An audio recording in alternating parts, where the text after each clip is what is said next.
Sophie Davant est l'un des visages les plus incontournables du paysage audiovisuel français et ce, depuis plus de 35 ans maintenant.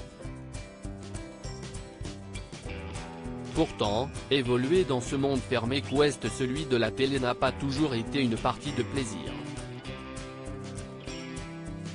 Invitée dans l'émission Clique ce mardi 5 septembre 2023, elle a fait une confidence sidérante. Sophie Davant s'est construite seule, sans l'aide de personne. Passionnée et déterminée, l'animatrice a toujours eu à cœur de faire sa place dans un monde qui, il y a 30 ans, était largement dominé par les hommes. Malgré toute sa bonne volonté, elle n'a donc pas pu échapper à certaines remarques très déplacées. 30 ans après, une en particulier lui reste encore et toujours en mémoire. Face à Mouloud Achour dans l'émission Clique, le mardi 5 septembre 2023, la compagne de William Lémergie s'est confiée comme jamais.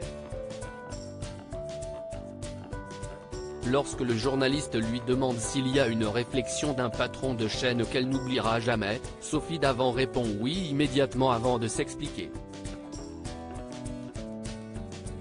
J'ai entendu un directeur de la rédaction de France 2, alors que je venais de demander une augmentation, ce qui est assez rare pour une femme. En général les femmes ne demandent jamais d'augmentation, on attend qu'on vienne nous la proposer mais on peut attendre longtemps.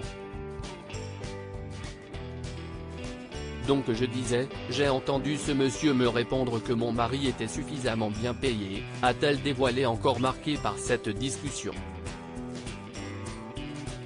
À l'époque, Sophie Davant était en effet mariée avec Pierre Sled, ancien rédacteur en chef du service des sports de France Télévisions puis directeur général de France 3. Ensemble, ils ont eu 2 enfants, Nicolas, né en 1993 et Valentine, née en 1995. Bouche bée devant une telle remarque, Sophie Davant explique qu'elle n'a pas su répondre.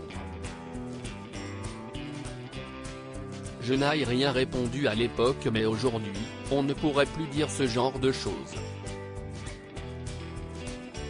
Et heureusement. Grâce à Méto et tous ces mouvements où les femmes ont réagi et se sont exprimées, un directeur de la rédaction ne pourrait plus se permettre de dire ce genre de choses. A-t-elle conclu.